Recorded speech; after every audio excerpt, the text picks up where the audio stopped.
We all know local anesthesia means that if we maintain the patient's consciousness level and then still make a part of the body anesthetized or imperceptible to pain, the patient is not able to feel pain or some sensations in a part of area, and that is called local anesthesia. And so it has a lot of advantages. It has some problems, which we will see. And so if you see the whole anesthesia spectrum, it starts from making the patient totally unconscious, then maybe a part of area unconscious, a big area which is called as regional anesthesia. Then we can use nerve blocks, which again causes some part of a limb or a part of a body anesthetize. And then we use field blocks. So these are various levels at which we can do anesthesia and then do procedures there. History is very interesting. So the first I think use was they started using coca leaves. Okay, the same coca leaves from where chocolate also is made and cocaine also is made, and that was rubbed on patients' skin, and they felt that okay, it can be there was some loss of sensation and numbness in that area. They started exploring more, and the first account is which is again interesting, was Sigmund Freud, who started using this. And this process, he himself got addicted to cocaine, and that is mentioned in literature. Similarly, also Halsted, a very famous surgeon we all know about, he also started using cocaine for nerve blocks and for local anesthesia. And then in this process, again, he became addicted to drugs. So what we have to learn from history is that we have to use local anesthetic agents, but not become addicted to it. That is what maybe these two great people, the Freud and Halsted, would have taught to us. Then, as the process increased, they started deriving the main content, and that the first content they used was procaine, which was around 1900s. It was used, and then subsequently lidocaine was found around World War II, so it was used a lot, and a lot of account is available of using lignocaine, and then some bone fixations were used under local anesthesia, which has changed the whole scene tremendously during World War II. So this is the history of this. And if you see in a time scale format, we know that there are two forms, esters and amides. And if you see the initially ester, the cocaine is an ester compound. It was found, and then lidocaine somewhere around 1942-43 was found. So this is the historical development of various agents. Now, every year or every 2 years, we are making new products, but main still is Lidocaine, Bupivacaine, and Ropivacaine, and some other. And some amount of procaine-based amount also are used.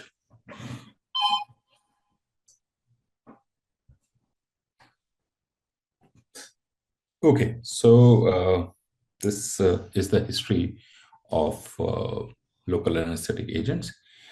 How does it work? We know in the nerve there are something called as sodium channels, and which causes depolarization of the nerve, which causes the sensation to progress.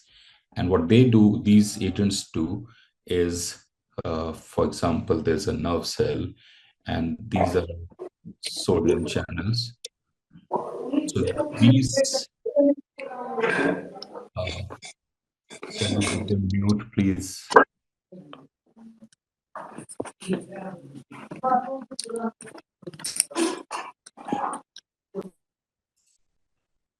Sorry for that. So what happens is these drugs, they enter into the membrane, go inside the cell, and from inside the cell, they block these sodium channels. So this is sodium channel. And then any stimulus is not able to depolarize this nerve, and hence the patient will not feel the sensation. So they have to enter the cell. That is very important because it will come in bearing that uh, how we can modulate the action of local anesthesia. So remember, they have to enter the cell membrane or the nerve membrane, and then from inside they will block the sodium channels. Okay, so this is how it will function. Now, the characteristic of any local anesthetic agent, ideally, it should have a very rapid onset that you inject, and within like maybe seconds, the effect is there, and you can start doing the procedure. This will uh, avoid a lot of waiting time because that also creates panic in patient. So even if there is a delay, please make sure as a surgeon you keep talking to the patient at this time. This is a very crucial time. Patient is terrified at this point. Is very anxious. Is so if it is taking some time, please talk to the patient at this time. So ideally, we want the local anesthetic to be rapid onset. It should have a long duration of action. Okay, not it's like because many procedures will take some time, and we don't want during the procedure patient to go into pain. So we want a long duration of action. Obviously, the drug should have low toxicity and it should have a minimal side effect. So these are some ideal characteristics. But as life would have it, there are no ideal local anesthetic agents. So we have to mix and match according to our needs. So we should know what are the various compounds and how they are used. So there are two basic classes, ester type and amide type. These days is a generation of amide types more, so we use them more. The difference is, if you see here, everything else is same. Here they have ester compound, here they have amide chain. So this is the difference, which is the thing. Now this structure defines that it should how lipophilic it is. Lipophilic means it is non-ionic. Okay, so and lipophilicity is used so that it can move inside the cells. And as we stopped, that the drug has to move inside the cell. So this is determined by lipophilicity. So if any drug is more lipophilic, that means it will be able to enter the nerves and its potency is higher.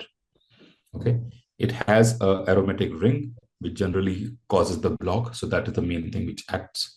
So lipophilicity part, which is this first part, it makes it enter the cell. And amine group, which is mainly the ionic group, it is responsible for clearing of the drug. Now, ionic means it will be absorbed in the blood and then will be cleared off from the blood circulation. So amine is basically clearing off. So if the drug is ionic, if the drug is more ionic, or if the pH or the local conditions are making it ionic, that means it will be cleared off from the body very fast. So it will decrease the action. That is why it said if the pH is less, it is more ionic, means the action is less. Okay. And if the drug is lipophilic and it is non-ionic, the potency will be higher. Okay. So this is some concept. Please be on mute. So this is why the amide-based local anesthetic agents, they work-wise is same. Both the groups will work in the same way.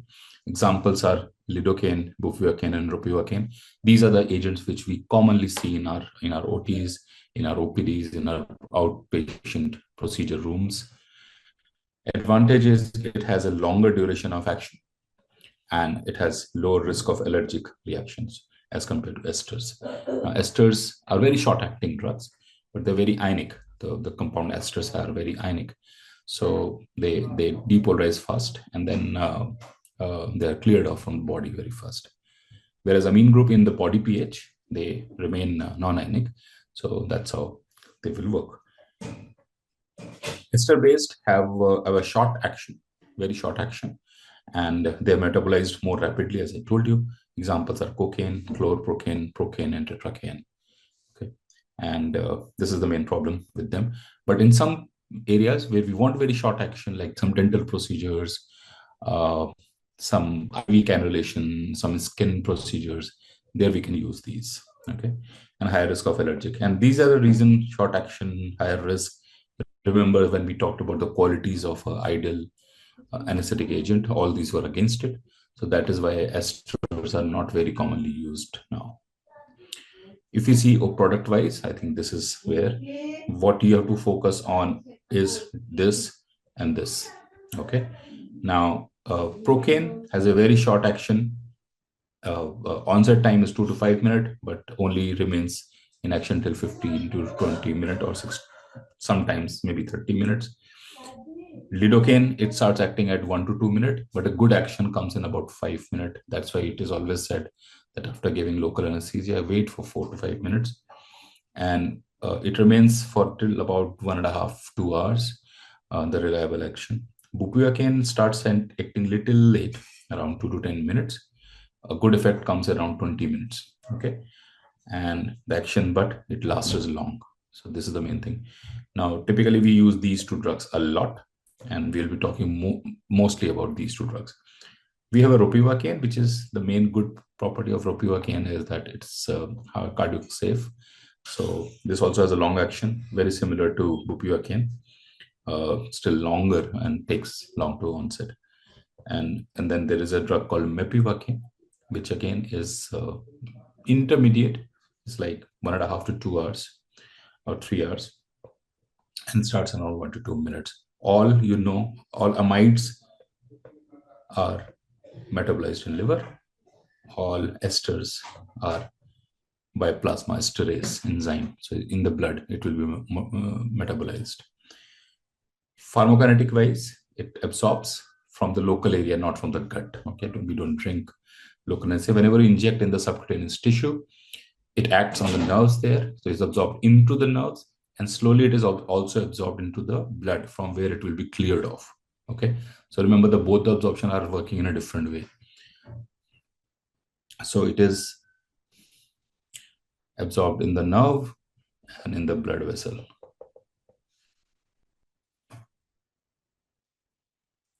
So here the drugs are there. So this is blood vessel, this is nerve. So it goes here and works on it, and then it is absorbed and then goes into the liver and cleared off from there. And so activity is pH dependent. Now this is an important point. Whenever the pH reduces, all the basic or the amide compound, they start ionizing, okay, in low pH. So what happens is then they will start getting absorbed into the blood vessels, and that's how they are cleared off from the body or from the local site of action. And that's why the effectivity is very low. So which can be reversed by adding bicarbonate into the solution wherever you're thinking that the pH is low, and that's why drug is not acting. The common scenarios are abscess cavities. We would have seen that whenever in the IND or we are doing, then the local anesthesia is not working that well as it will do in cold procedures. So a good trick there would be to add some bicarb. We'll be talking about it, how to make those solutions. Okay. We have talked about metabolism. So esters are by cholinesterase or esterase enzymes, and amides are by hepatic enzymes in the liver. And they are ultimately excreted into the urine.